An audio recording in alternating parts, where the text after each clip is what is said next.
I think that's certainly true that in the 70s, the left maybe becomes a bit more interested in power, partly because it had more power.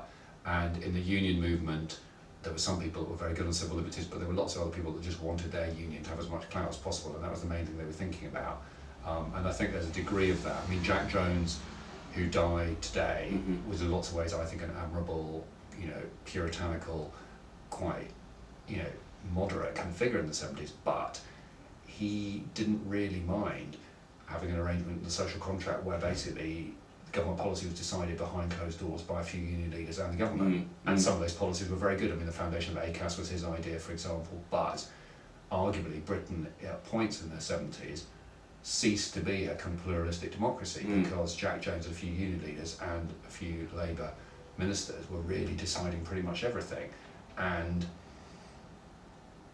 that was not necessarily something that should happen in a democracy, even though some of the policies that resulted, I would argue, were good, and it prevented an economic meltdown and all kinds of good things achieved by the social contract. Arguably, that degree of kind of corporatist kind of collaboration was becoming a bit anti-democratic, and some people did say so at the time. They became nervous about that.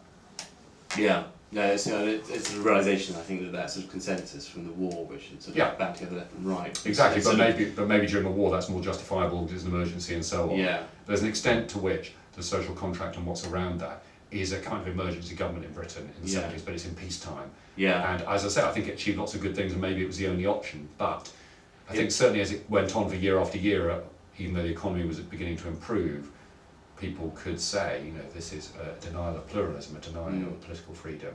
I guess it's the breaking of quite a lot of taboos about liberty, especially things like sort of anti-terror laws and things like that. That suddenly it becomes normal to do that. It's not just a wartime thing. That there's a feeling that there's a kind of that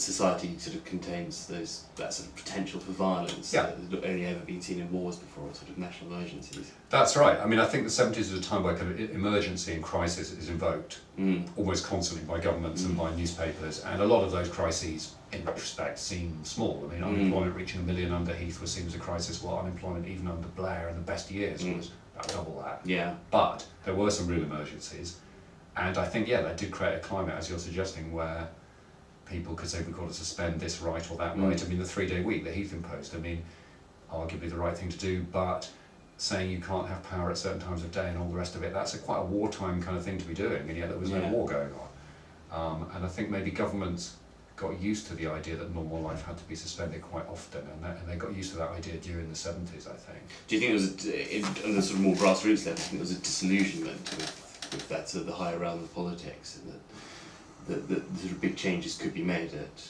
a grassroots level?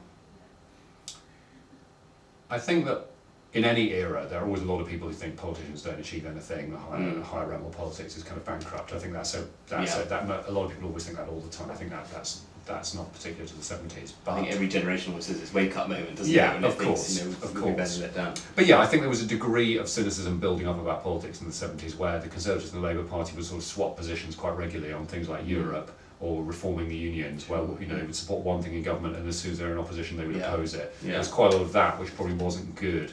But I would emphasise the extent to which ordinary people were involved in just kind of, whether it was a strike or a campaign for a local playground. There was a lot of that kind of political activism, and I think a lot of people felt that their horizons were expanding in terms of their political freedom in the 70s, not contracting. I interviewed a lot of ordinary people in my book who were maybe very, very intensely involved in a particular campaign for a week, and were on TV or in the Daily Mail, and then they've never done anything political since. And they look back on that as a kind of rich time. And I think that we have to keep an eye on that in the 70s, that there was a kind of expansion going on in terms of political participation, and that sense that you could actually achieve something politically. I mean, I think the kind of feminists in the 70s who were occupying bits of council land to have adventure playgrounds built would never have considered doing that in the 50s or even the 60s. They didn't even think it was possible. So I think there were things going on in the 70s that were, I think, good for liberty in that sense of political participation. Yeah. It's a decade full of those sort of contradictions and sort of the richness. I think we kind of live for that now, don't we, to a certain extent? Yeah, absolutely.